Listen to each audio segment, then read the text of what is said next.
Okay, so Mike, Search and Seizure show. We're going to start talking about some Search and Seizure questions. For those who do not know you, who the hell are you? Who the hell am I? Well, you got my name right, so that's good. Good start. Pretty easy. Yeah, pretty good, huh? My name's Mike Boone. I am currently active law enforcement officer for, my goodness, over 21 years now. Nice. The gray hair, you see, right? Yeah, I see it, yeah. It's coming in nicely. And I also get the great pleasure to hang out with you and work for your company, do a little teaching. Yep, you are one of my favorite instructors, Oh. And I say it to everybody, so don't take it. I'm just sitting here, so yeah, thanks.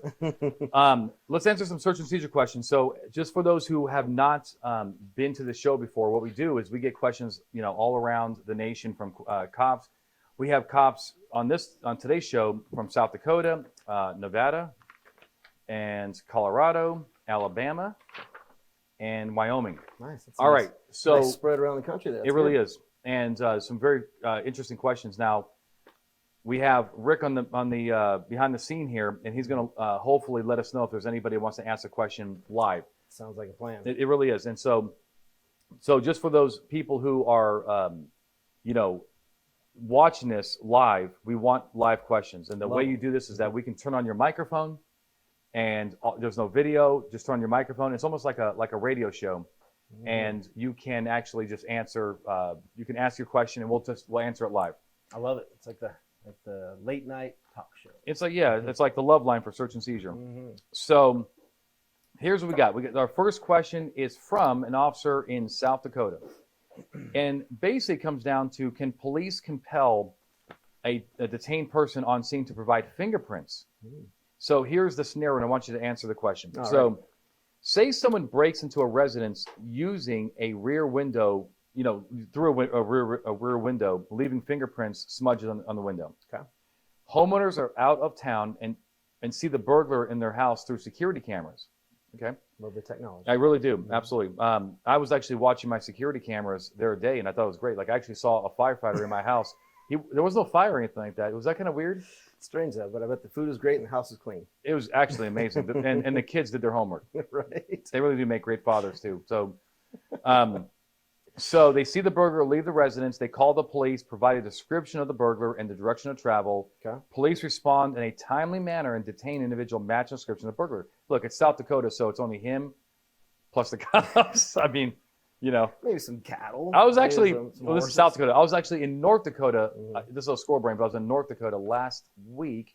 Had 5 days of training there. It was a lot of fun. I look forward to you sending me up there. I haven't been up there yet. And I definitely will send you there next time. It's like going to Siberia in a sense, you know? Gosh. Well, no, it was actually a lot of fun. Great, just fantastic people. I like it. So the suspected burglar is detained by police. Other officers respond to the residence, and they find the entry location of the burglar and find the fingerprints left on the window. This is the money question, okay? Can police compel the lawfully detained individual to provide his fingerprints for a purpose of later comparison? Okay. So I think what's going to happen here is they're probably going to let him go. Maybe they don't have enough. He's not admitting to it. Right. We do have the video, but that's access to the video. Yeah, okay. Yeah. Rick, do me a favor. Send me the link to this Zoom so I can get on here and look at the comments. Oh, very nice. So I can on my phone. Mm-hmm. Okay. What do you think? Well, let's talk reasonable suspicion just for a second. I love it. Because they did throw in some factors that just in the way they worded this, that I think are a huge component. Okay. Since we're talking about here.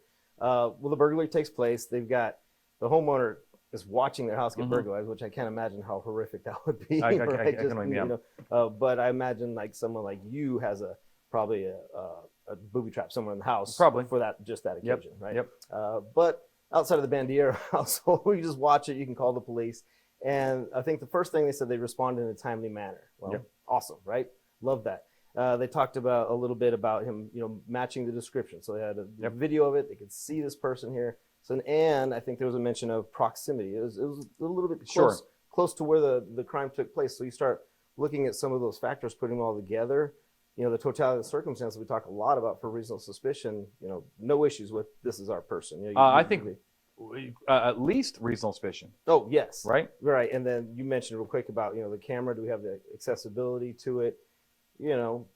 Maybe real quick that reasonable suspicion turns to probable cause based on what we see and what we can access. Yeah. Sure. So reasonable suspicion is a moderate chance of criminal activity. Moderate chance, not real high. It's not high at all. Our seminal case is Terry versus Ohio, but it does have to be somewhat specific. Yes, Here we definitely have that. definitely. Okay, so let's say we have at least reasonable suspicion. Okay, Yes, for sure.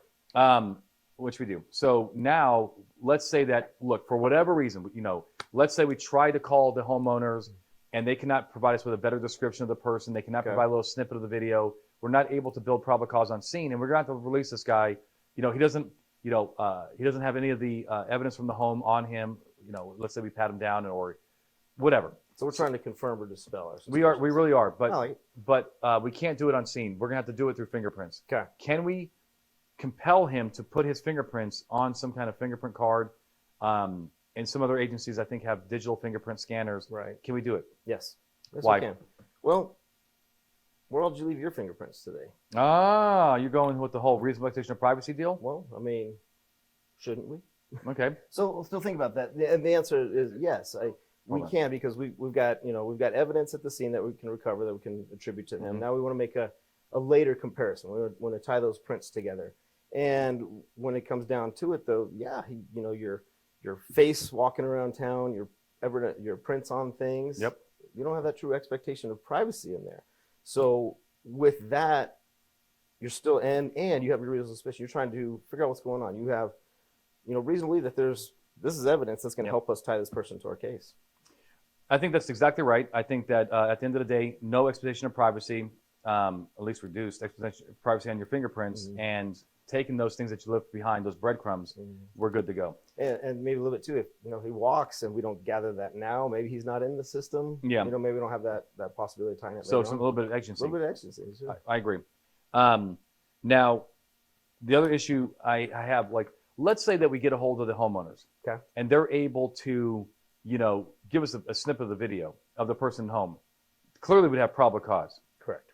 And we really, at that point, we should just arrest them, right? Yes. Does the victim need to be on scene? No. Not for a felony, especially, right? No. Now, we might have some problems Yeah, with we just got misdemeanor. that fair probability going on. Yeah, Right? we may have a problem with misdemeanors because they're supposed to be committed in your presence, Correct. and they're not really there. So that might be Right. Yeah. that might be complicated. Watching that video is not as if you're seeing it happen yourself. Yeah. For sure. So, I think we arrest him, and then we just get his fingerprints during the booking process. Absolutely. No doubt. So, but I am aware of, just so we, on the same page, I'm aware that cops in California, probably other places too, but cops in California do have fingerprint scanners in the field when they're doing reasonable suspicion stops. They can help kind of confirm the person's identity if they're not sure.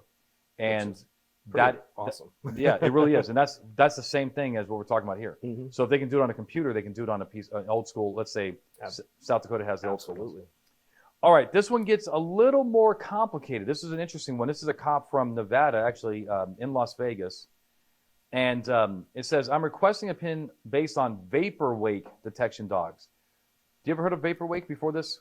No, not that terminology, but it kind of makes sense in the wording, and it explains a little bit. Yeah, vapor wake. So we'll describe what this cop is saying, then we'll kind of go. So he says, I recently attended a canine handler school in Auburn, Alabama, and now have a vapor wake detection dog capable of detecting explosives and firearms. Man. Vapor wake training allows a dog to smell the odor coming off the person as they walk. I was wondering why these dogs were looking at me the other day. You know what I mean? I should have kept my cocaine at home. Right. The canine is typically passed between 4 to 6 feet behind the person. Oh, there's the wake, right? Yes, the so vapor kind of, wake is behind. It's like a boat. There you go. If they detect explosive or firearm odor, they begin pulling towards the person. The canine is typically not allowed by the handler to reach the source and are kept at least 1 to 2 feet away from the person. If a person abruptly stops, the canine will typically sit as a final alert, but otherwise, if the person keeps walking, the canine will just keep pulling towards that source. Okay. I believe the handler will have enough information based on an initial change of behavior and then pulling directly towards that subject to provide at least reasonable suspicion that the subject is in possession of a firearm, ammunition, or explosives, even without the final alert. But please correct me if I'm wrong. So let's go through some questions here. First of all, would this constitute a search under the Fourth Amendment? So it's interesting.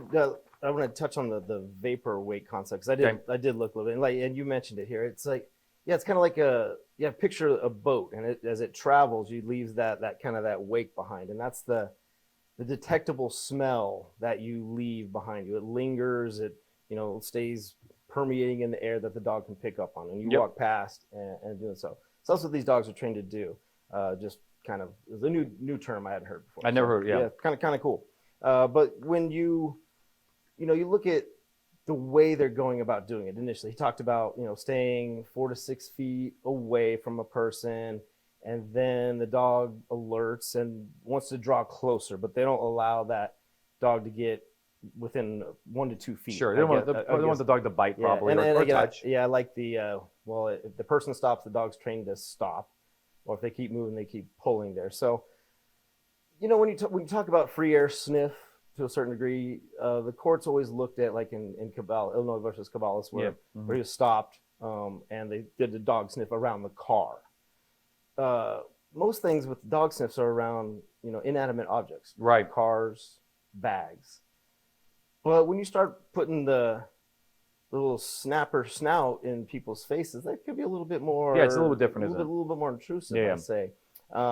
So we did a little bit looking into this here, and I found a case out of New York, and it was just recently they made a decision on here, People versus Butler. I don't have the full citation on, but they talked a little bit about that difference between a car sniff and sniffing of a person, and there's a great quote in there. They talk about most people, and I'm not gonna say everybody, most people take measures or go about ways to prevent offensive odors to other people. So there's kind of, you try to be a little bit contained in your smells out there. I just thought that was an interesting topic that they spoke about there. But now when you go out in public, you expose yourself to the world and the people around you, but do you expect somebody to walk up and go, And so, you mean like the human being sniffing? Yeah, the human being person coming and going, and getting all creepy in your business, like, man, you smell great today. And what if that human being, it had on their light jacket said DEA?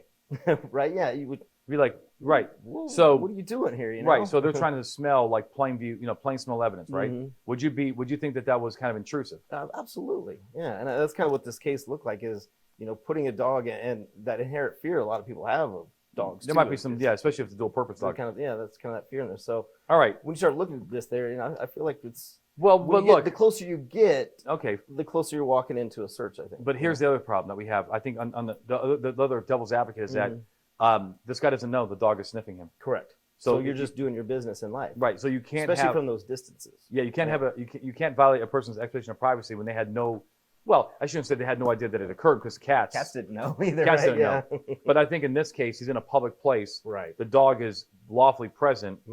The tape recorder in Cats wasn't lawfully present in that case, but the dog is lawfully present, just sniffing around. I don't think you have a search. When they keep the distance and they do a vapor wake. When they're in the vapor wake, no search. No search. No, I don't have an issue with that. Am I able to run my dog to search people in this manner in a public area, such as the Fremont Street Experience? So, for those who do not know Vegas and I've been here for a while, Fremont Street Experience is old school Vegas, where the Horseshoe was and the Four Queens, whatever. And it's a lot of fun, but it's also it's just old school Vegas, where they turned that whole center downtown almost into a mall, a pedestrian mall.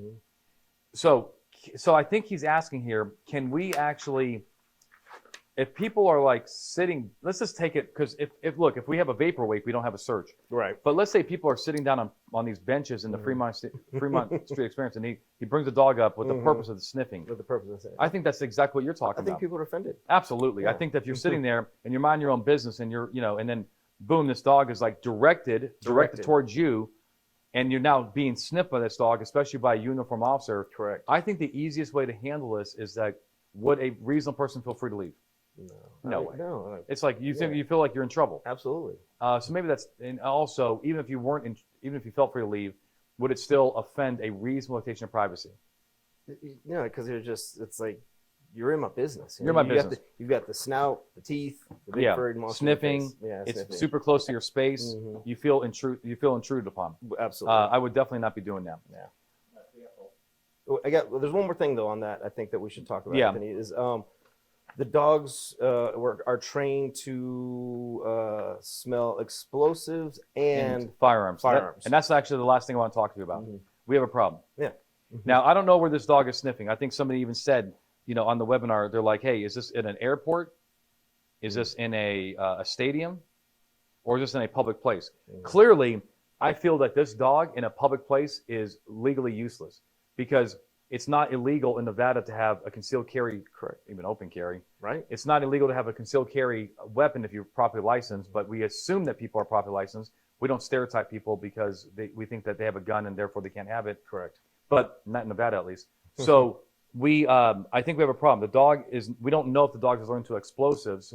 It could be a firearm. Now, I don't know if people are allowed to have guns in parks in Vegas. Do you know what the law is on that? I think Las Vegas City, I believe it's a no. I think county also. Right, and that might be what's kind of going on here. I think even because we're talking specifically about the downtown Fremont experience, I think there's even some other specific to that corridor ordinances that the city. It's a park. So yeah. So maybe that's what's kind of going on here. So maybe it might be unconstitutional, but that's another day. Right. Because I think parks are part of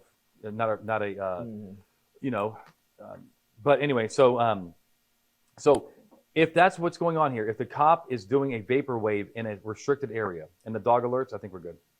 Yes. I think it's reasonable suspicion. Yes. Right. I mean, he could have shot at the range earlier that day. Correct.